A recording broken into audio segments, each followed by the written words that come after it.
Uma simples bênção. Capítulo 2. Oração pela saúde espiritual. Que o Espírito Santo lhe conceda saúde e força física, mental e espiritual para caminhar na fé, confiando que os anjos de Deus estarão com você para protegê-lo e guardá-lo. Amado, amada, oro para que você prospere em todas as coisas e tenha saúde, assim como prospera sua alma. 3 João 1:2. Quando Deus colocou Adão e Eva no jardim do Éden, Ele os abençoou. Gênesis 1:28. O que significa? Bem, se você observar o contexto em que eles estavam, tudo fica óbvio, não é? Deus deu àquele primeiro casal tudo o que eles poderiam pedir ou imaginar. E até mais. Não estou exagerando quando digo que ninguém jamais teve tantas coisas boas. Adão e Eva são as únicas pessoas que já viveram neste planeta para quem a perfeição absoluta em todos os aspectos possíveis era uma realidade, uma experiência vivida. Adão e Eva também eram perfeitos. Adão refletia o projeto de Deus para o homem ideal. E Eva era a sua contraparte perfeita. O relacionamento deles era perfeito. Nunca brigavam, nunca se ofendiam, nunca reclamavam. Era uma vida amorosa, idílica e plena. Adão era sempre atencioso, amoroso e romântico. E Eva nunca tinha dor de cabeça. Não adoeciam, não envelheciam. Seu cardápio era diário e consistia nos alimentos mais deliciosos disponíveis em abundância. Bastava pegar o que desejavam. Eles queriam. O clima era tão perfeito que nem se preocupavam em se vestir. E ainda assim nunca furavam os pés em rebarbas, nem arranhavam a pele em espinhos. Porque não havia nenhum. Eles tinham um contrato aberto e permanente que lhes permitia viver em um edifício magnífico, repleto de árvores imponentes, grama verdejante, nascentes cristalinas e rios caudalosos. Sem dúvida, Adão e Eva tinham tudo.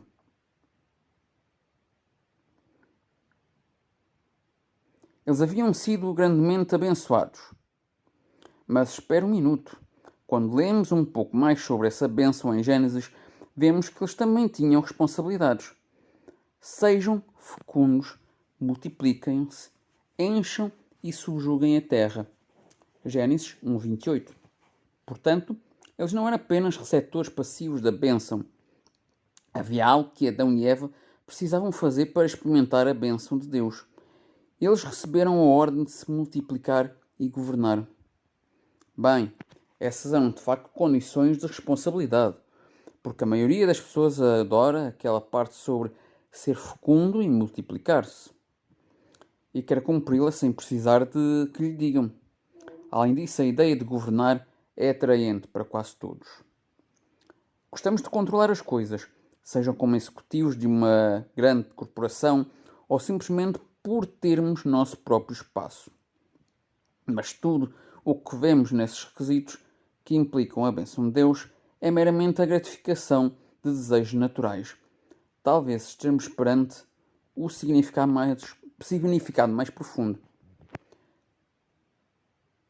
Porque, embora o processo inicial de ser fecundo e multiplicar não seja uma tarefa difícil, o resultado certamente é.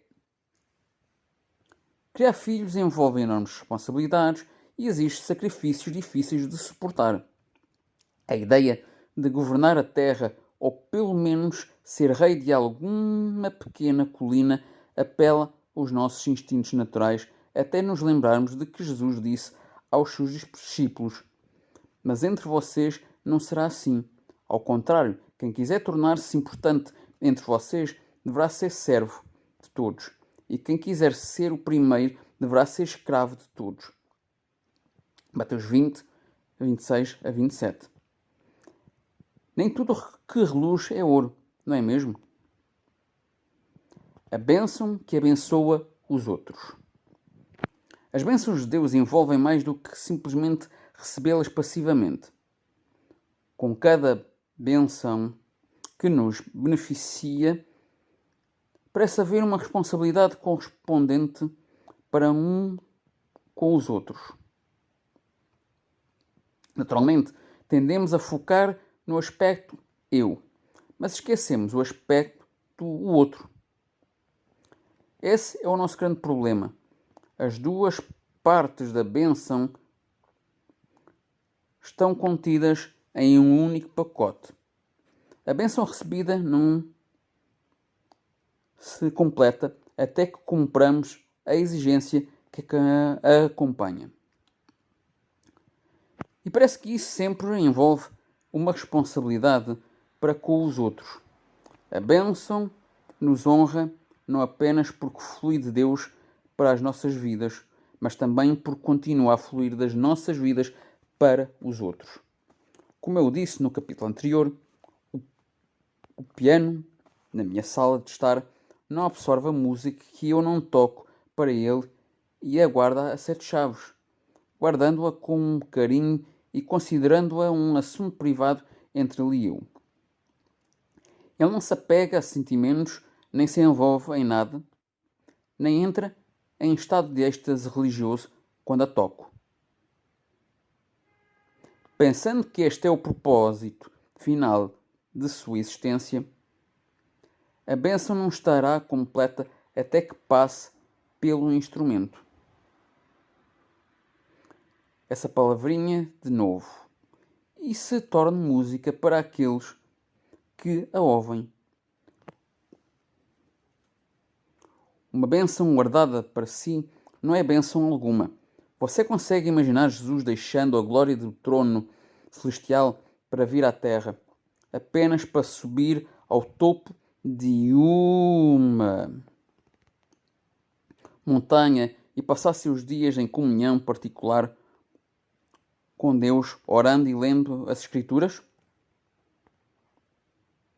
Consegue imaginar o apóstolo Paulo, após sua dramática conversão com um frequentador assíduo da igreja, ouvindo o coral e os sermões e esperando que Deus o abençoasse por seu profundo sentimento religioso, transformando o seu negócio de fabricação de tendas em uma corporação multinacional? Não. Paulo sabia como as coisas eram. Sua atitude não era: agora que tive esse encontro com Cristo, espero que Deus derrame suas bênçãos sobre mim.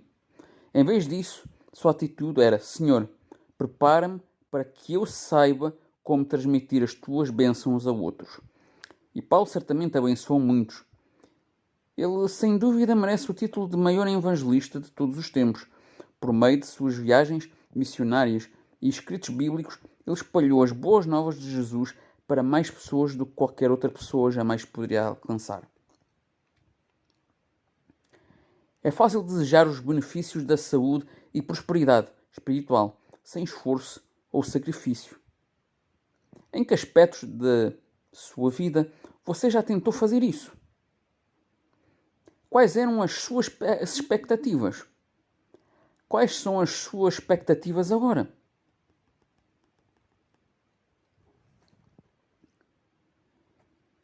Então, que tipo de vida Paulo teve como resultado de seu importante trabalho para Deus? Paulo nos deu a resposta em suas próprias palavras. 5 vezes recebi dos judeus 49 açoites. 3 vezes fui açoitado com varas, uma vez fui apedrejado. 3 vezes sofri naufrágio e passei um dia e uma noite em alto mar. Minha vida tem sido uma constante mudança de um lugar para outro.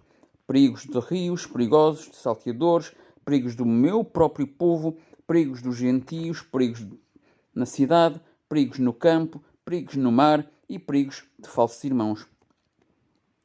Trabalhar arduamente e me cansei muitas vezes. Passei noites em claro, tive fome e sede.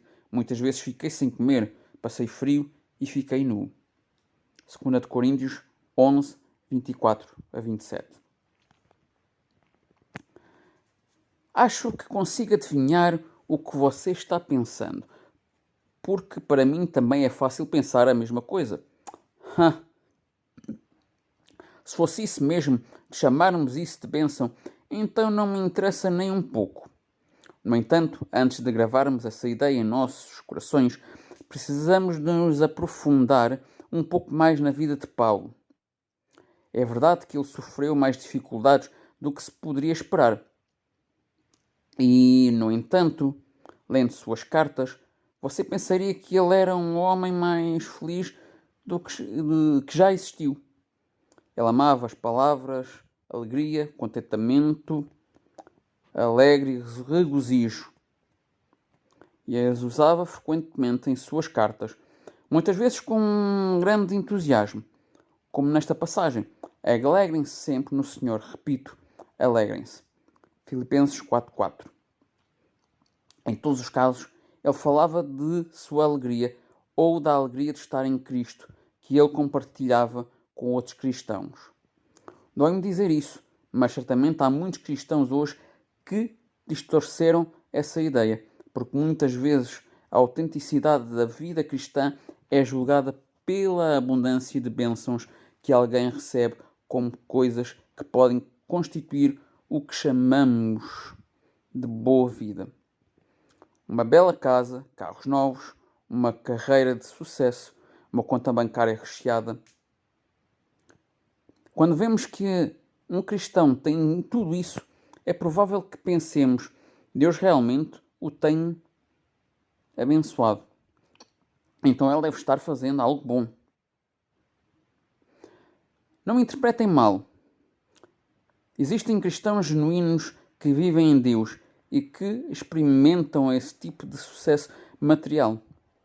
Não é pecado ser rico. Deus sabe quem pode ter riquezas e usá-las bem e quem não pode. E creio que Ele provavelmente dará ou tirará de acordo com o seu juízo. O que quer dizer é que essas bênçãos materiais, mesmo que Deus tenha escolhido concedê-las, não são a verdadeira medida da saúde espiritual de uma pessoa. O chamado de Cristo nunca foi um convite a uma vida de abundância material, livre de problemas, uma vida confortável de grandes realizações. Não é assim. Foi e sempre será um chamado para morrer. O próprio Jesus disse isso com clareza cristalina. Então Jesus disse aos seus discípulos: se alguém quiser ser meu discípulo, terá que se negar a si mesmo, tomar a sua cruz, seguir-me. Pois quem quiser salvar a sua vida, a perderá, mas quem perder a sua vida por minha causa, a encontrará. Pois que adianta ganhar o mundo inteiro e perder a sua alma? Ou que dará o homem em troca da sua alma? Mateus 16, 24 a 26. Toma a tua cruz e diz Jesus. O que isso significa? Vemos cruzes cristãs por toda a parte, em torres de igrejas, em santuários, em túmulos, em capas de livros, em placas, em adesivos de carros. Nós nos enfeitamos com elas e as usamos como joias. Estamos tão acostumados com a cruz como símbolo do cristianismo que já não pensamos em seu propósito original, como um instrumento criado para infligir sofrimento e morte. O que significa para você tomar a cruz de Cristo? Como isso se relaciona com a ideia de saúde espiritual?